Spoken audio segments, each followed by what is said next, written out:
Est-ce que vous avez déjà eu l'impression d'attirer toujours le même type d'homme? Des relations qui semblent différentes au départ, mais qui finissent toutes par se ressembler, avec la même douleur, la même déception, le même goût amer de déjà-vu. Peut-être que vous vous êtes déjà demandé: «Pourquoi est-ce que ça m'arrive toujours à moi? Est-ce que je fais quelque chose de mal?» Rassurez-vous, vous n'êtes pas seul à vivre ça. Et surtout, ce n'est pas une fatalité. Aujourd'hui, je vais vous aider à comprendre pourquoi ces histoires reviennent encore et encore et comment vous pouvez sortir de ce cercle répétitif pour attirer enfin un amour qui vous respecte et vous nourrit.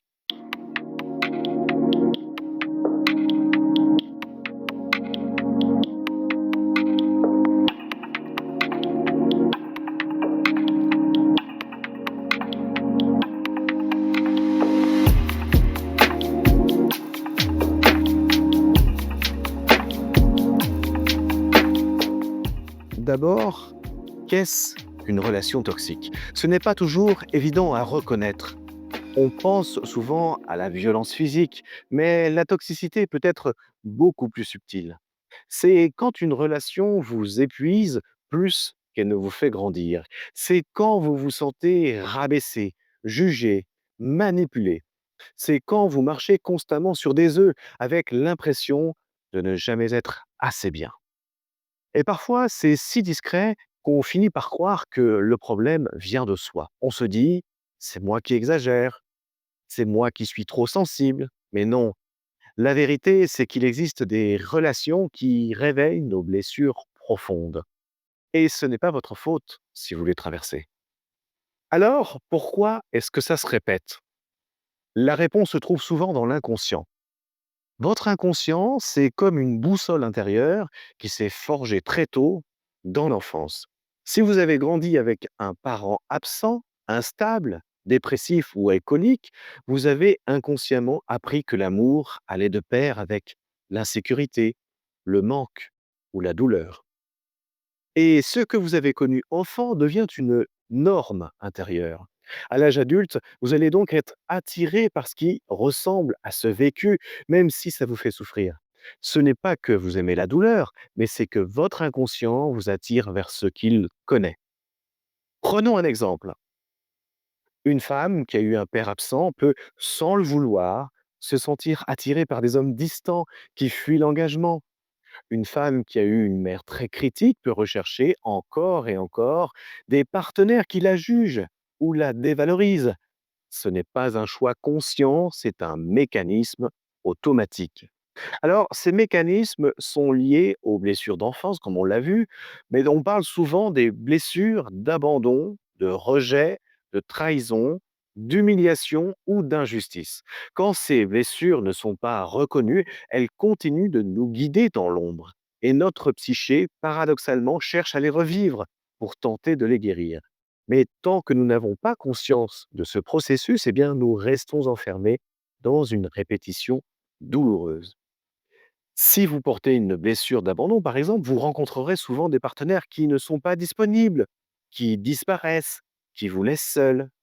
Si vous portez une blessure de trahison, eh bien, vous risquez de revivre mensonges, infidélité ou promesses brisées. Chaque histoire semble nouvelle, mais au fond, c'est toujours la même blessure qui se rejoue. Un autre facteur important, c'est la dépendance affective.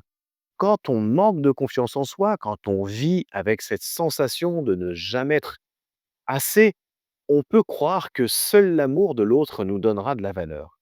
Alors on accepte l'inacceptable, on reste même quand on souffre, on confond passion et attachement toxique. Et bien souvent, ce besoin d'amour attire des partenaires dominateurs, manipulateurs ou instables qui profitent de cette fragilité.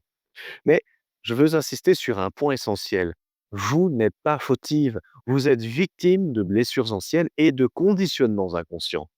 Le simple fait de comprendre cela est déjà une étape vers la libération, parce que vous réalisez que vous n'êtes pas condamné à revivre éternellement les mêmes histoires. Vous pouvez choisir d'écrire un nouveau chapitre. Alors, comment se sortir de ce cercle?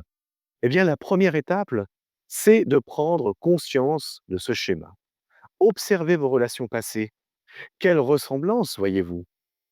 Les mêmes reproches, la même souffrance finale. Le fait de mettre en lumière ce fil rouge est déjà un début de transformation. La deuxième étape, c'est de travailler sur vos blessures. Osez regarder en face ce qui a manqué, ce qui a été douloureux. Cela demande du courage, c'est vrai, mais c'est nécessaire pour ne plus être dirigé par l'inconscient. La troisième étape, c'est d'apprendre à poser des limites claires. Vous avez le droit de dire non, vous avez le droit surtout de vous respecter.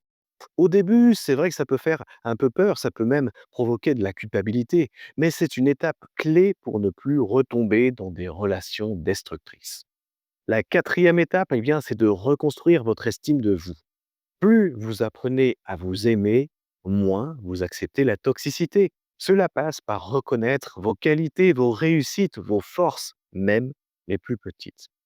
Et parfois, la psychologie classique ne suffit pas. C'est là que des approches, comme le rêve éveillé libre, peuvent faire une vraie différence. Alors cette thérapie que je pratique permet d'explorer l'inconscient à travers les images, les symboles et les rêves.